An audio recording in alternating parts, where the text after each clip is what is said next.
Hey, Stephen Bonacore, the Podfather of gaming here for OriginsTV, and I'm with Travis Reynolds of Queen Games. You've been with Queen Games for quite a while, and you're like running the whole show now. Yeah, for a minute. That guy back in Germany, he doesn't really run the show anymore, right? Yeah, he doesn't. Not in the U.S. He didn't do anything. He's hardly ever here. Rajeev's a good guy. He's a good friend of mine from way back in the day. Yeah. But you're running the U.S.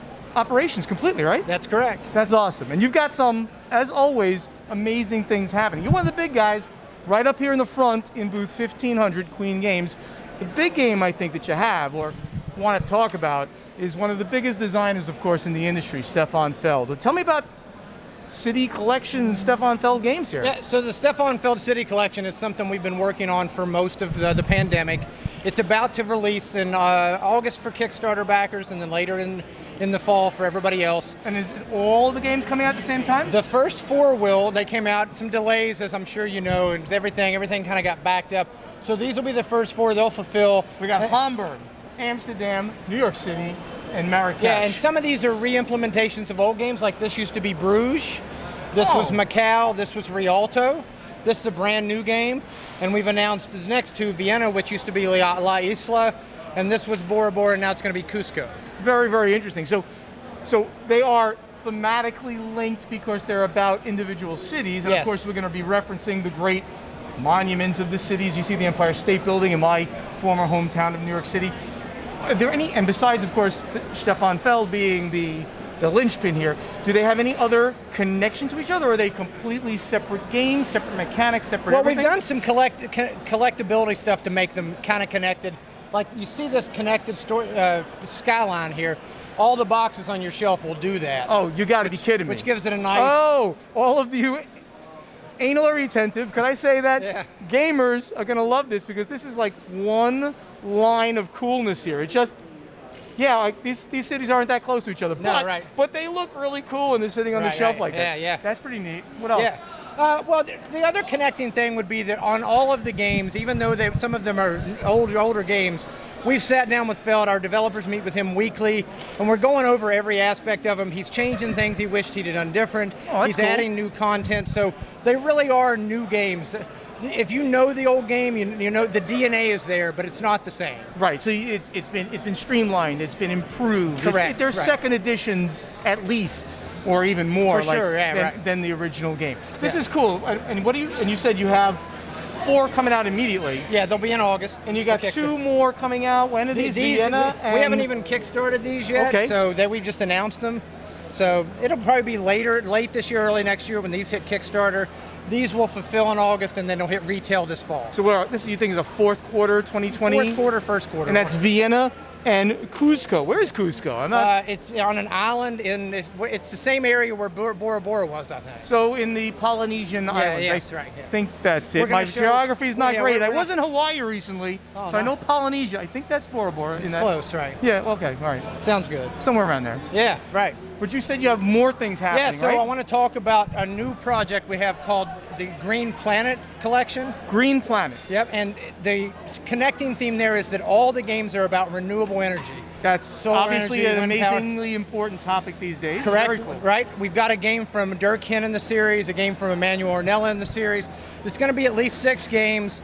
Not only are they about renewable energy, but when we produce them, we're being as environmentally conscious as possible. Recycled paper, as little plastic as possible. In this industry, it's hard to get away from shrink wrap, but I mean, as little plastic as possible. We just want to be as conscious about the environment as possible in everything we do with those games. That's really, I mean, that's the way I did CO2 back in the day. I mean, these topics are important. Sure. We need to explore them. I mean, they're just critical to us as human beings, and they're topical topics out there. So we should talk about them, and if we can game with them, that's awesome. So this is called the Green Planet line. Yeah.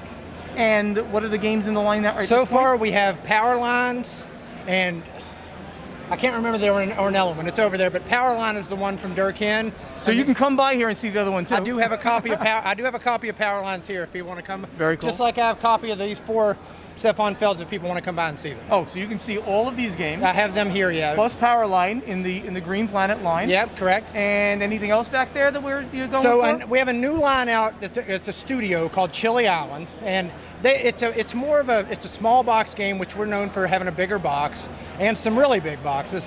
They're small, and each of these games are sort of party games that are about communication, and when you're done, you're going to know more about everybody else, whether they're complete strangers or family members. You're going to learn something about the people you're playing with that you didn't know. We have 3 of them that are out. I have them here. They're for sale already. One's called Color Code, one's called Soulmates, and one's called Top 10 Quiz. Very cool. Yeah. I mean, Queen Games has always been known for really the spectrum of games. Yeah. You don't focus on just Euro games. Right. You've got something in all the categories. So those are very interesting sounding as well. Yeah, they are. They're very neat. I didn't think I would like them at first, but I did them at the ACD Games Day a few weeks ago, and I sat down and played with complete strangers, and I knew them better than I thought I would when we were done. It's pretty neat. So I'm doing lots of interviews both with the bigger companies and the back row companies. But with the bigger companies, and Queen Games certainly is in that category, and you guys have been around forever. Almost 35 years. 35 years. I would not have guessed quite that long, but that's amazing. So that's literally at the cusp, the beginning of the entire Euro game, board game revolution. I mean, you've been in the industry for quite a while, but not that long. That's that long. Right. So I'd like to ask some of the more probing questions for the bigger companies. Like, so we're in a pandemic. We're coming out of a pandemic. There's so much still going on around it. What kind of challenges did you experience during the pandemic that really possibly even made you rethink some of your strategies? You know, early on, when people asked me that question, I said I thought that we were doing okay. And I think early on we were, because we had moved mostly to online sales anyway. So, you know, if you're kickstarting and you're selling on your website, we were doing okay. But then everything started to get backed up. Paper shortages, shipping problems, immense costs for freight. I mean, everything kind of backed up, and that just puts, you have to make different choices, right? Maybe you don't do exactly what you wanted, or maybe it has to have a delay. And not everybody likes to hear the word delay, right? Nobody likes to hear that word. It's been very challenging. And then, you know, this is the first time we've seen a lot of these people in over 2 years, right? Doesn't it feel great though to be back like at a big convention? I mean, I feel energized being here. Yeah, it's just fun. It is. While it was happening, during the pandemic, I thought, you know, I could use a year off. Then a second year, I was like, I don't really want a second year off.